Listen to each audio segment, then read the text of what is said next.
Good afternoon and welcome to today's IAC webinar, Credentialing, Burden or Boost.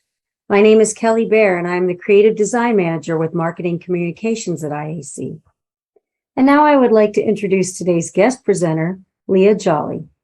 Leah is the Program Director and Assistant Professor of the Vascular Technology Program at Oregon Institute of Technology in Klamath Falls, Oregon.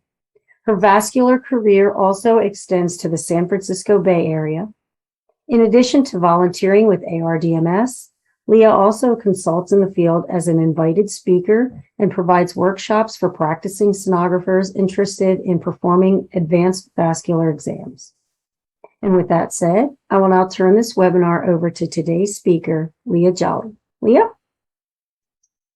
Okay, thank you, Kelly, for that wonderful introduction. I am truly honored to be here to speak with you all. And I'm here today to discuss credentialing and to help everyone decide if credentialing is a burden or a boost to your career. So as Kelly mentioned, I'm currently the program director for the Vascular Technology program at Oregon Tech. But in my previous life, in the clinical side of things, I also completed IAC Vascular Lab Accreditation and reaccreditation. So I understand some of the benefits and the challenges that can go along with completing that. I have no financial disclosures, but Kelly did mention that I am a volunteer with the ARDMS. I'm the current chair of the ARDMS Council, which is, I believe, why the IAC asked me to be here today. But I want you to know that I'm not here to just sell you on ARDMS credentials. That is not my intention. I happen to hold certifications from both the ARDMS and CCI. So I hope to present this with limited bias towards either organization. So through the course of this talk, we're going to cover what is a credential, the risks of not being credentialed, some barriers that we might encounter to earning credentials, and lastly, the benefits of credentialing. And Kelly also mentioned that we're going to have a few polls as we go through the talk. So to keep things a little bit interactive, we're going to do a little warm-up one here and play some Would You Rather. So I would like to know, would you rather perform an exam on a patient with gangrene or a patient with body odor? And we'll give you a few seconds to answer. I'm not even sure what I would pick on this, but I would like to know what you think. So have you even scanned patients with these? I would think, ooh, body odor wins. Yeah, I think depending on how bad the gangrene is, I might go with that too. All right, so first, what exactly is a credential? According to Merriam-Webster's dictionary, a credential is 1, something that gives a title to credit or confidence. 2, testimonials or certified documents showing that a person is entitled to credit or has a right to exercise official power. Or 3, a certificate or diploma. So basically, it's something that validates that you have a certain level of knowledge or skills in a given area. And we know there are several organizations that provide certification in different areas of ultrasound. Of course, the ARDMS and CCI are probably where most of the people on this call, including me, obtain their credentials. But there are also specialty options through the ASN and the ARRT. And any sonographers who are working in Canada must obtain their credentials through Sonography Canada. And then they are eligible to take other specialty exams through the other accrediting bodies. All of these are considered certification programs. And according to the Institute of Credentialing Excellence, a certification program is, quote, designed to examine the knowledge, skills, and abilities required to perform a particular job, and upon successfully passing a certification exam, to represent a declaration of a particular individual's professional competency. So most of these credentials are showing that you have reached at least a minimum level of competence in your area of specialty. Now, we know that we are not the only ones using ultrasound, right? So with the advent of portable devices, such as this butterfly transducer that's pictured here, there are several other people who use ultrasounds. Most of them are healthcare providers, so midwives, physicians, PAs and nurse practitioners, some physical therapists, variety of people using them. But the butterfly is a really good example of a portable device. It plugs right into your smartphone, makes it really easy to perform an ultrasound just about anywhere. It does have some limitations, doesn't have all the functions that we have on our larger machines, but can help with basic, quick diagnoses of various pathologies. So the probe can be purchased for a few $1,000s. Then you purchase an app subscription to support the use of the device, save your images and all that sort of thing. Some states have actually passed laws that prevent unqualified individuals or organizations from purchasing ultrasound equipment. So now this would prevent someone like Tom Cruise, who I'm sure you remember purchased an ultrasound machine so that he could look at Katie Holmes's baby while she was pregnant. And it's kind of a sweet idea to think about that, but keepsake ultrasounds in that case are really frowned upon. So when he did this, the ACR, the AIUM, and the SDMS released disapproving statements at the time. And the FDA also discourages use of non-prescription ultrasound and considers it to be unapproved use of a medical device. So hopefully we don't have too many lay people who are using ultrasound just for fun. However, there was an option called teleultrasound that became more prevalent during COVID, particularly outside of the US. And so far, the uses for this have been mainly on pregnant women. So the pregnant woman was given a handheld ultrasound device to monitor her own pregnancy. And the idea was if she thought something didn't feel right, baby wasn't moving enough, became concerned in any way, that she could scan herself, and the images were sent to healthcare providers for interpretation. So this was done to help minimize in-person visits so that people weren't going to the emergency room, coming into the doctor's offices unless they really truly needed to be there. They could look at things like fetal heart rate, amniotic fluid levels, basic things. They weren't doing a lot of measurements and things like that. But with this technology, you can see what could end up happening in the future.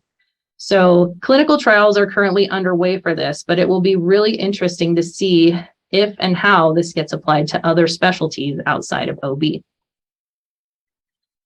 With these things in mind, Intelios, which is the parent company over the ARDMS, has an ultrasound proficiency grand challenge underway.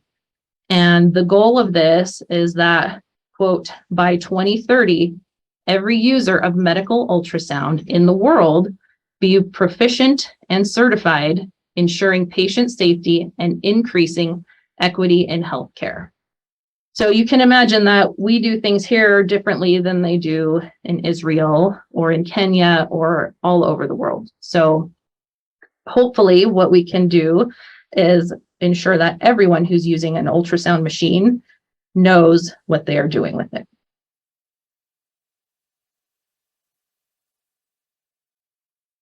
And when we think of this, there's a lot of terminology that floats around in this realm. So we've talked about, I've earned an ultrasound certification, or I have a license to practice ultrasound, or I'm registered, right? So kind of similar terms, but they actually mean different things. A credential or certification documents a level of competence, but a license is usually government issued and is required to practice a certain profession. So there are only 4 states in the US that have licensure requirements for sonographers. And these are Oregon, New Mexico, North Dakota, and New Hampshire. Certifications and in these 4 states' licenses are required for employment in our field. And I happen to live in Oregon, so I do have an ultrasound license. And I can tell you that it's not cheap to obtain. That's sometimes one of the complaints that people have about certifications of the cost. And the license is actually a separate fee from the ARDMS or the CCI fees to maintain the credential. So in fact, the license is over $200 a year for a 2-year license. But on the other hand, licensure does have the benefit of validating our profession, and it separates us out from other healthcare providers as true ultrasound professionals and subject matter experts. So there is a little bit of a benefit, and a cost to having these things. And we all know, being on this call, that the IAC has requirements on this front as well. So I've listed the requirements in the current standards that are published for both vascular and echo. Of course, there are exceptions for provisional staff, which includes new graduates and cross-training techs, but there is a time limit in which they must earn their credentials. You can see that on the vascular side, there are credentials that are also accepted specific to certain testing areas. So for example, the RDMS abdomen exam can be used for a lab that is only being accredited in visceral vascular testing. Also, anything that's in italics is listed in the recently updated vascular testing standards document, which is currently open for public comment. So you can see NVS is the neurovascular specialist credential offered by the ASN, only applicable to extra and intracranial cerebrovascular testing. And then down in the box at the bottom, the other part that's available for comment says that it must be all techs who are in the provisional staff area must be listed on the application. So previously, these people may have just been left off, and now there could be a requirement that these people will be listed. So if you have any thoughts on this, please make sure to go in and comment to give your feedback. So for or against, I want to hear everything you have to say.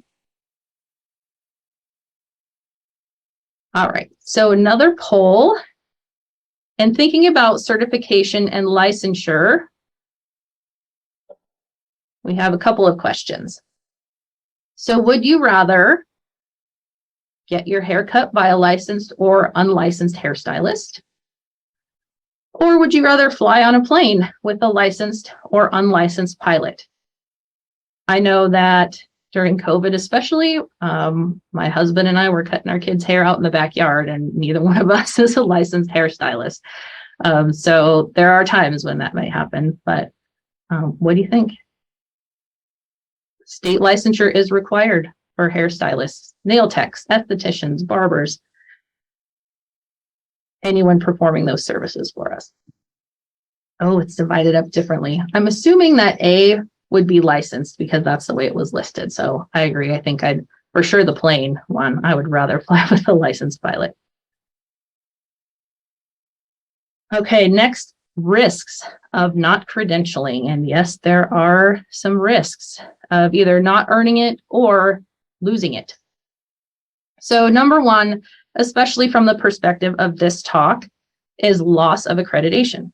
So a couple of things that the IAC encounters during their site visits are uncredentialed techs not listed on the application. So that could be, Barbara's been scanning for 30 years. She's the best tech we have, but she just can't pass the test, right? Or X-ray techs or other healthcare professionals performing ultrasounds when labs are short-staffed. So maybe you have sonographers staffed during the regular 8 to 5 shift, but after hours, you're either short-staffed or don't have anyone that wants to work that shift or be on call. So you have an X-ray tech or a medical assistant or someone else that is performing these ultrasounds. This is actually the reason for the proposed update that I mentioned in the standards. So if you have people that are doing these, they need to be listed on the application. It's also an argument in favor of state licensure, which theoretically would prevent or discourage these things from happening. Earning credentials also helps to ensure that we are compensated appropriately for the services we provide. According to the Bureau of Labor Statistics, the average sonographer makes $77,740 per year. And this is general ultrasound, cardiac, and vascular all lumped together. If we compare that with cardiovascular technologists and technicians, which kind of sounds similar on the surface, but these are typically cath lab and EKG techs. But when you look at the comparisons, we make quite a bit more than they do. So now imagine that hospital administration lumps us all together in an effort to save money. If we are showing them that anyone can perform an ultrasound, like the X-ray tech mentioned above, why should they pay us more? If anybody can do it, why can't we just let anyone else do it? That doesn't cost them as much money. So earning credentials helps us to differentiate ourselves from other allied health professionals and ensure that we are earning quality pay. And that is something I think that most of us don't want to give away. A couple other risks, financial effects, not just personally for us, but they can affect our employers as well when it comes to reimbursement. So back in 2007, the U.S. Government Affairs Office, which is also known as the GAO, released a report supporting the requirement of sonographers to either have credentials or to operate in accredited facilities that assure that Medicare beneficiaries are receiving the highest quality services across the country, so that it doesn't matter who the person sees, they are going to get quality care no matter where they go. For more information on this, the IAC actually has a great resource on its payment policies page under the reimbursement dropdown with further information on the subject. So you can find your state and look at the regional carriers and see exactly what their policy says. But in some of them, the IAC is specifically named as an approved accrediting body, which is really interesting. Another risk, if you live in a state that requires licensure, is that you could be fined if you don't have a license. So if someone is found to be performing ultrasounds without a license, the individual and their employer are both fined. And I asked my friends who volunteer with the Oregon Board of Medical Imaging, and here, at least in our state, the fine is per study, and it's $1,000 per study for an individual. So if I go out and I start performing ultrasounds without a license, maybe I let it expire or whatever happened, it's $1,000 per study. And it's even more for the employers if they are employing an unlicensed individual. So if I did 10 studies that day, that's going to add up really quick if I was caught and reported.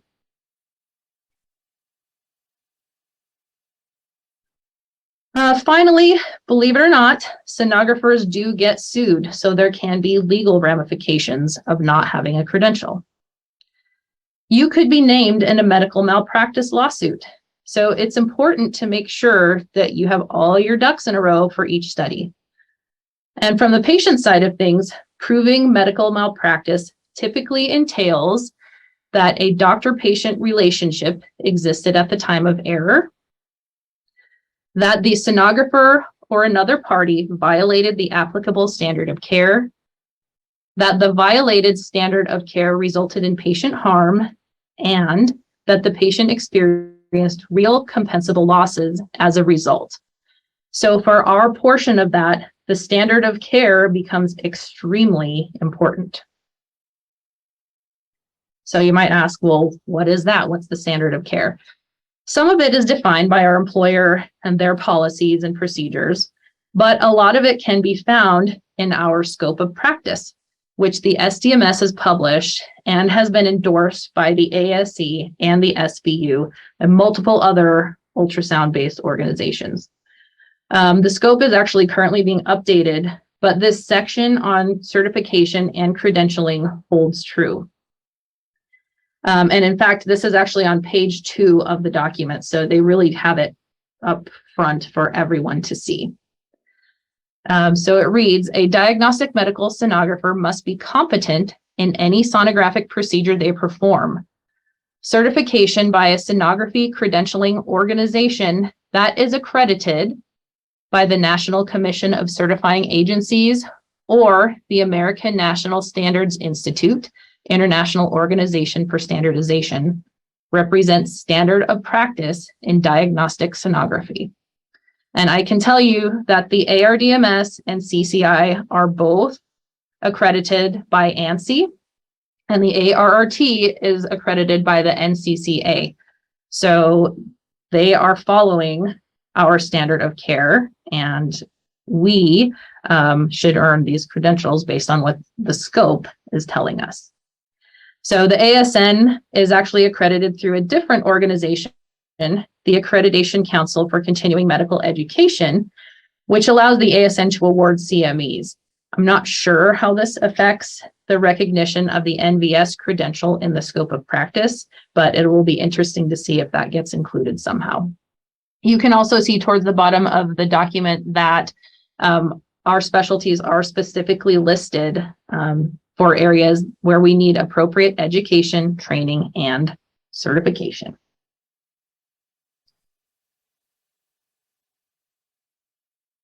So lawsuits tend to be more common in OB cases. This is often due to what's termed wrongful birth, where birth defects were not detected on the ultrasound, and then the child was born and the defects were discovered. However, other specialties can experience litigation as well. So I've got a couple cases here from Illinois. And the first, in 2017, a sonographer was named in the medical malpractice case of a lower extremity DVT study. The preliminary report stated that the study was normal, though the sonographer found reduced flow in 2 veins that was reported. The physician also interpreted the study as normal. However, the jury found that the sonographer met the standard of care and the case was dismissed. Then in 2017, again, in Illinois, so that was a busy year for them, there was a stat venous duplex ordered, but it was never performed. And the patient died of a PE the next day. In this case, the hospital and hospital employees were found to have not met the standard of care, and the lawsuit went through.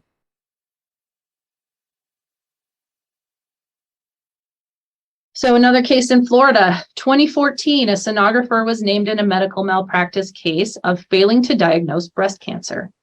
The sonographer failed to scan over the area where the lump was located that the patient had found on a self-examination.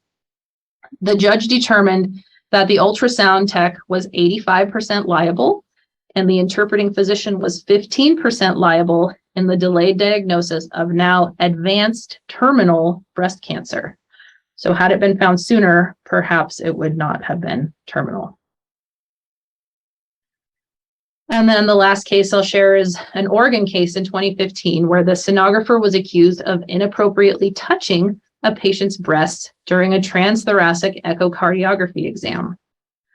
The sonographer opened the patient's gown, exposed her breast, and used a towel to wipe her breast in an area where no gel had been applied.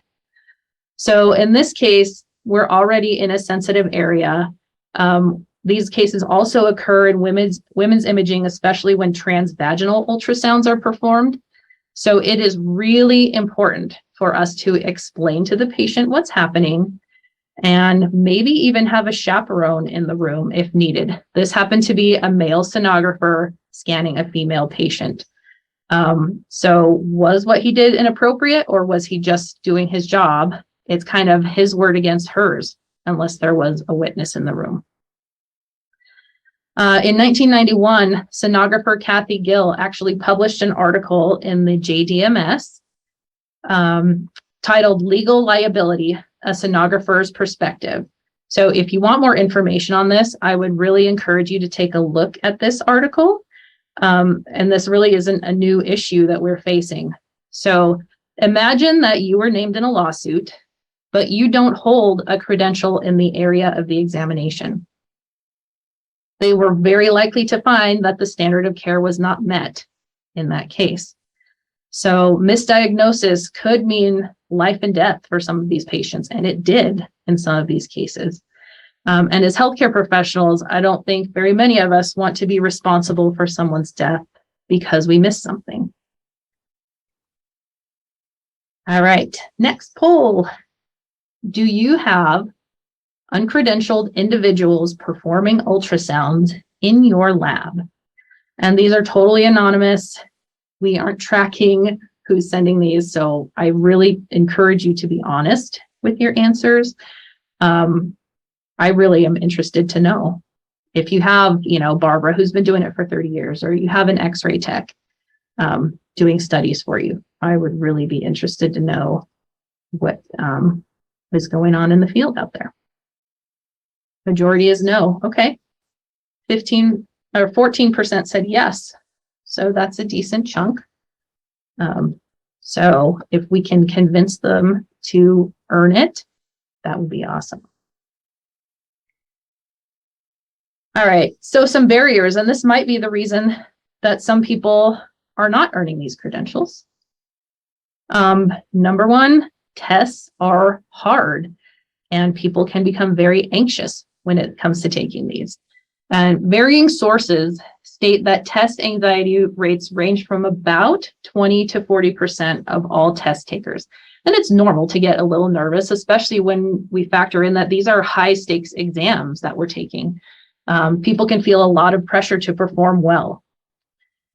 There are other cases, though, where employers might be pushing techs to pass exams that they are not truly qualified to take. So they've got a lack of education and training in the area that they're expected to be credentialed in.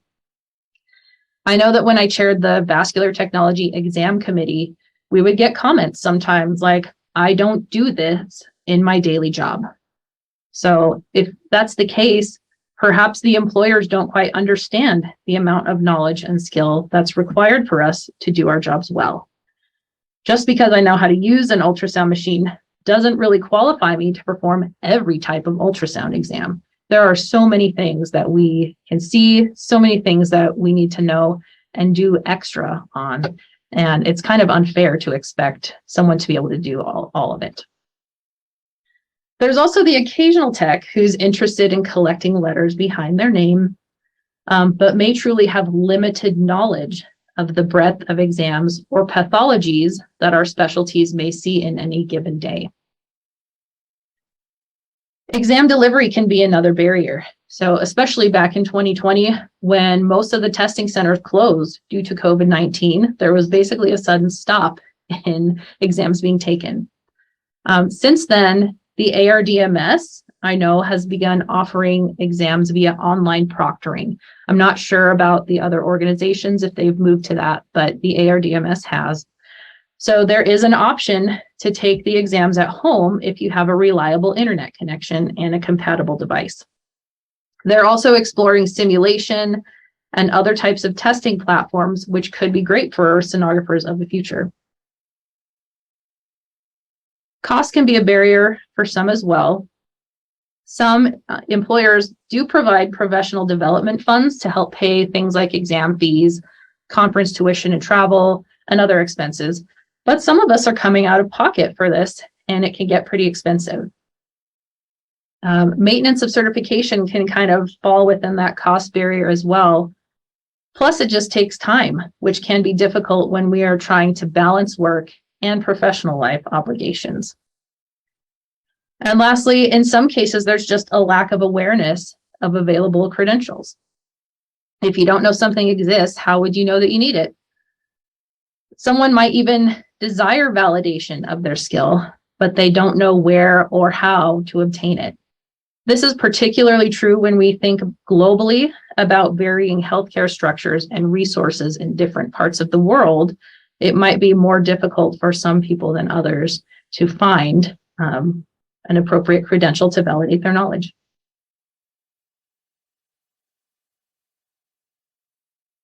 All right, another poll up. So put yourself in the patient's place for this question. But would you rather have a heart transplant performed by a general surgeon or a cardiovascular surgeon. So they're both surgeons. They can both cut you open. They both theoretically know the anatomy, right? They know how to use the instruments. But who do you think you might have the better success rate with, is what I want to know. I really appreciate your participation. Yes, cardiovascular surgeon has it by a landslide. I agree. That's who I would pick as well. All right. So finally, the benefits of credentialing. So why should we earn a credential? Why not just self-regulate or self-evaluate instead of having a third party verify my knowledge? I mean, we're healthcare workers and only want the best for our patients. So why can't I be trusted to do this on my own? You can see from this comparison that there are several reasons for this. Among them, that bias is eliminated, unintentional or intentional bias that we might not even realize that we have. Standards are consistent across the profession when we're having a third party evaluate us.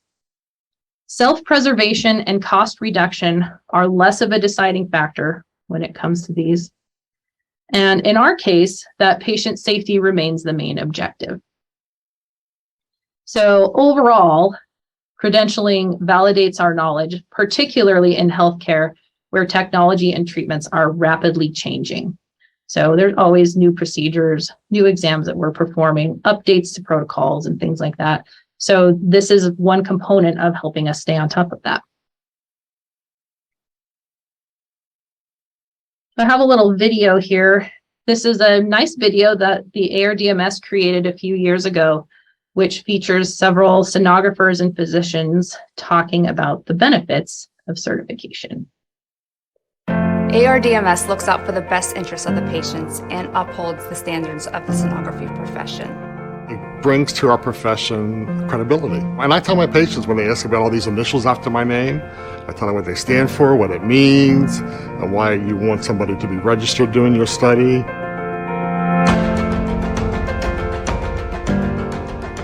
It validates that you are a professional and you know exactly what you're doing as far as ultrasound. So as a sonographer, your obligation is not just taking images all day. It is, you have an obligation to your patients and to your profession to make sure that the standards are being met and that people that practice in this field are at a competent level and not placing patients in danger.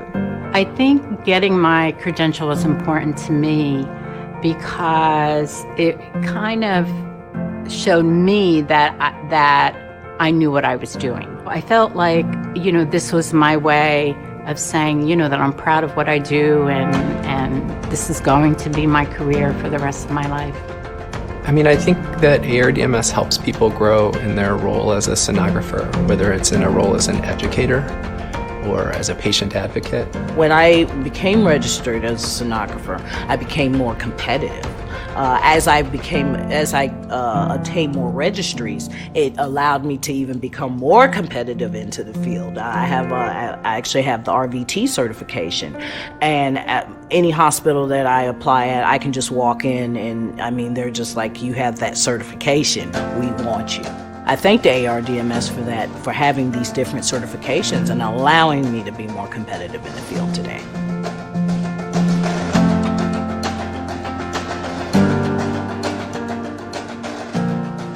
Being accredited, making sure somebody is watching over us just like we're watching over those babies is very, very important.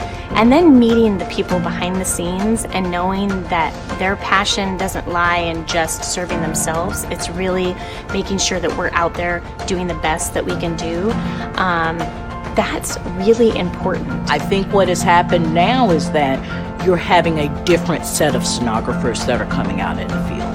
And that's all because of the ARDMS. They serve a huge purpose, and I really appreciate the work they do.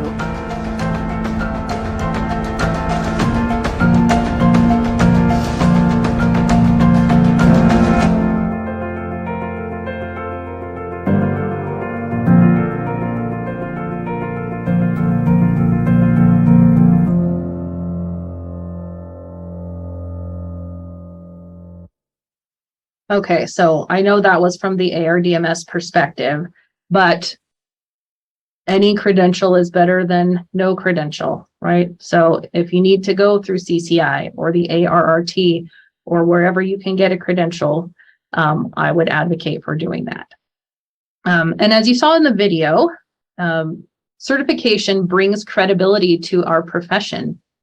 It also helps to validate that you know what you are doing. So validates it for yourself and helps to increase your own confidence in your role. But also it increases the patient's confidence that you know what you're doing. It increases your employer's confidence that you know what you're doing. So everyone ultimately benefits in that way.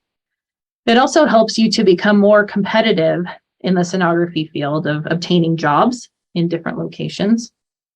And it helps to put standards in place to ensure patient safety. And ultimately, I think that's our goal, that the patients receive quality care. And having a specialist in your area helps to ensure delivery of that quality of care for our patients. So I'm sure by now you know what I would choose as a patient, but putting yourself in the patient's place, would you rather have your ultrasound performed by a credentialed or an uncredentialed sonographer? Credentialed, yes, by a landslide. I feel the same way. So maybe I've been preaching to the choir this whole time. But let's do our last one and hopefully answer the question that I put forth at the very beginning. What do you think? Are sonography credentials a burden or a boost to your career? Do you think they help you? Do they think they hurt you? Maybe you have mixed feelings. I really like having it, but it kind of costs a lot of money, something like that. And while you're doing that, I'll just show my references here. So I did share these. I understand that there will be handouts given to everybody. So if you wanted reference materials or wanted to get more information on any of this, I've shared quite a few links to hopefully make things easy to look up for you. Let's see, 95% said boost. Yes. Thank you so much for answering and for participating in the polls. And also thank you for having me. I thank the IAC again for inviting me to speak here, and I'm happy to answer any questions that you may have. Okay, thank you very much, Leah. And at this time, we will begin the Q&A session. From IAC, I'd like to introduce March Hutchison. She's our Director of Accreditation for Vascular Testing. And Marge will assist with the Q&A session today. Marge, would you like to start us off? Thank you, Kelly, and thank you, Leah. I mean, what a great presentation and just a very needed topic. You know, you mentioned that the patient needs to be assured that they are having their study done by a qualified person, but yet we have no way of telling the patients that we hold these credentials or what the credentials mean. For instance, I go to get my hair cut, and right there on the mirror, taped to the mirror, is the person's license. So how do we get the word out to the patient that somebody doing your test might not have much of a clue of what they're doing? That is a great question, Marge. I know a lot of labs have gone to hanging the licenses up, especially in our state. Since we do have licenses, it is required that those are hung in a prominent area so that people can see them. Others have taken to doing that with their registry certificates and hanging that up in the lab and having the credentials on our name badges, like Leah, RVT, RPhS. And sometimes the patients will actually ask what that means, which is great. A lot of patients don't really know the difference though. So I think that's another scary thing is some patients tend to be more knowledgeable or understand a little bit more of the healthcare system, and that people do have credentials to do certain things. but others don't even know to ask the question. So they're just trusting us to know what we're doing. And if they're going to put our trust in us, I really do believe that it's important that we do everything we can to ensure that we really do know what we're doing and that we're giving them the best care possible. And credentialing is one of the ways that we can do that. Yeah, thank you. There's a question about why, when we take the credentialing exams, why is there never any hands-on demonstration? Like, why don't we have to prove that we actually know how to scan? So in the past, we haven't had the technology to do that, or a way to make it consistent across the board, so that if you're doing it in California or Texas or New York, that you are being evaluated the same way, no matter what. So I will say we are discussing it. We are looking into simulation as a potential way to get around this. I mean, my dream is that we could actually be evaluated in our regular work setting, where there was a way that maybe our images can be with artificial intelligence evaluated. And so it doesn't matter if I'm doing it in Oregon or Minnesota or wherever I am, that the AI algorithms are evaluating us and kind of giving us constant feedback of how to do things and earning our credentials. But I think technology-wise, we're kind of a ways off from that. So right now, a multiple choice question test is kind of the best way to do that. But we are working on things, because I think it's hard to truly evaluate skill by just taking a test. So I'm hoping that simulation and those other things eventually will come into play for us. Right. There are so many questions regarding licensing, and now that we've kind of had a good explanation about it all, first of all, do you have to be credentialed to become licensed? And can you just kind of review what that whole process is like? Yes, so I haven't done it in other states, but I can speak for Oregon. Yes, you do have to be credentialed to obtain the license, so that you have to prove that, yes, I do have this, I've been registered, I've earned this certification, and that's part of the documentation you submit along with your licensure application. You also have to pay the fee, and they require typically a background check and sometimes a drug screen to do all of that. So it's almost like you're going to be employed, like you go to a new hospital to work, and they often will ask for those sorts of things. But our Board of Medical Imaging wants to make sure that people are representing our field well, and that we're not going to have a person who is, drinking on the job and goes in there, or is using drugs and then goes to see a patient or something like that.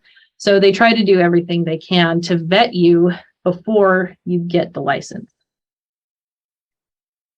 So you need the credential in order to be eligible to be licensed. Yes. Okay. Yep. And they do offer some temporary licenses for, students who are training and things like that. But typically, if you've graduated and you are ready to work, then you have to have passed the credentialing exam before you can get the license. And you cannot work without the license, is that correct? Correct. Or if you do, and you get caught, then you and whoever is employing you will be fined per patient. So with licensing in the state, does it come with more reimbursement? I don't know about that. I haven't heard that side of things, but that is a really good question. So I don't think that it does. I think it's just a way of trying to ensure patient safety, and make sure that people who should not be using ultrasound and performing studies are not doing it. So, for example, when there was a trend of the keepsake fetal ultrasounds, right? And the people performing those studies were not necessarily credentialed sonographers. It was just someone who was going in and taking pictures and knew how to use the 3D features. The licensure keeps that person from being in business. Can a licensed, approved sonographer do keepsake ultrasounds and run that business? I think that would be frowned upon. There are some states that have laws against it, and it's also generally frowned upon by the FDA because it's a non-prescription use of ultrasound. So I think you might get a slap on the wrist. And there could even be sanctions through your credentialing body if that means that you are not following their rules that they have in place for what their credentialed sonographers are doing. You could, in our state, you would lose your license, and then you would get reported to, say, the ARDMS, and then you might have to go through the process of being investigated by them as well. All right. So still with the state licensure, do you know of or do you anticipate other states joining in? Because it kind of sounds like a good thing for our profession. Yeah, so I've heard that there are some states that have it kind of in the queue, but with so many other things, this is one that kind of gets pushed to the back burner. So I had heard that, for example, Pennsylvania was investigating and discussing something like this, but I don't know that it's gone anywhere at that since then. So, but I think for us, I know it seems kind of painful with the fees that you pay and things like that, but ultimately it does give validation to what we are doing, that we are healthcare professionals and that we are specialists in what we do, and that not just anybody can pick up a probe and do an ultrasound and have it be accurate. Yeah, there's a really good question here about dual credentials. And you work in a hospital, you're required to take a credential for every specialty that you perform, but the reimbursement to the employee doesn't seem to be fair because they're holding more than one credential. Any thoughts about that? Yeah, you know, I've seen varying reports on that. So there have been surveys done for people that work in different areas, and some multi-credential sonographers do make more money the more credentials they earn, and others are not compensated at all. So that really seems to vary per employer. So, and I think it's kind of a lack of awareness, you know, that, hey, I learned how to do a whole nother type of study. I learned how to examine a whole nother body part, and you're not going to compensate me for that, even though it's benefiting you as the hospital, right? So I think that might be something that we need to advocate for. Especially if you're a manager of an ultrasound department, that might be something that you could advocate for with your administration, and also ensuring that people are actually using those skills. They're not just going out and taking tests just because, that they actually need that, and that it's going to be mutually beneficial and not just beneficial to the sonographer with something that they don't actually use in their day-to-day jobs. Right. There's kind of, it's not really a question, but a facility where their person who onboards the vascular technologist and kind of orients them to everything does not have a credential. And it appears as though ARDMS isn't really supporting that one way or the other. Any thoughts about that? Yeah, that can get tricky. So sometimes, you know, we might be working under an imaging manager, and that person maybe worked in the cath lab, and they kind of worked their way up through that area, but now they're managing the vascular lab and the echo lab and everything, but they don't necessarily know very much about either of those specialties.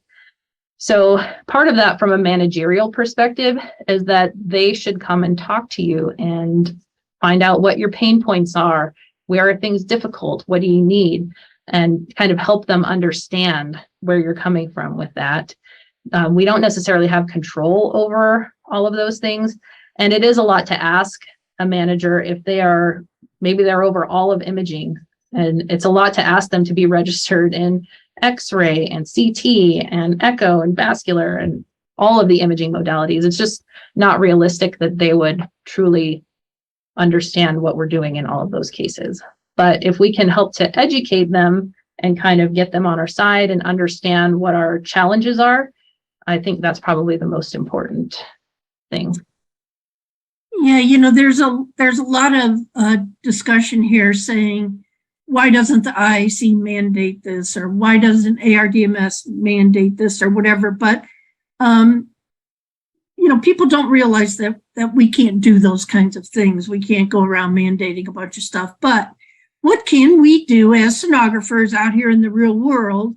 What can we do to kind of push this along and make credentialing, more out there and more recognized? I think talking about it is the first thing. Letting other people know, hey, I have this registry, I took this test, I have this special knowledge that I can use to benefit patients, is number one. I also think that advocating for our profession, whether it's talking to your hospital administrators, maybe you're going to high schools or allowing students to shadow in your lab and talking to them about the benefits of it. Just general awareness, if we can spread to the patients. I mean, there aren't many patients that would go to see an unlicensed physician or an unlicensed dentist, right? At least if they knew where to find that information or to look for it. So if we can get the information out there that, hey, we have these things for our profession too, that I think is a big first step in spreading awareness of our profession. Yeah, it's kind of unfortunate that the patients just assume that we're all experts and credentialed and licensed and all these other things. It would never even cross their mind, I think, to think that we're not. I think they'd be shocked if they were given that poll question. Right. It's kind of like, you get into a taxi with a cab driver or an Uber and you assume that they've got a driver's license. But right, maybe they don't, And that too could be a life and death situation. Right. Do you have any more insight into the sonographer scope of practice as far as medications or contrast agents or anything that as it relates to sonographers? Oh, that is really interesting. I don't know. I don't recall that being on the initial scope of practice because that was published in 2015. So there might have been a little bit of information on there about that. I'm sure that's more addressed in the newer version.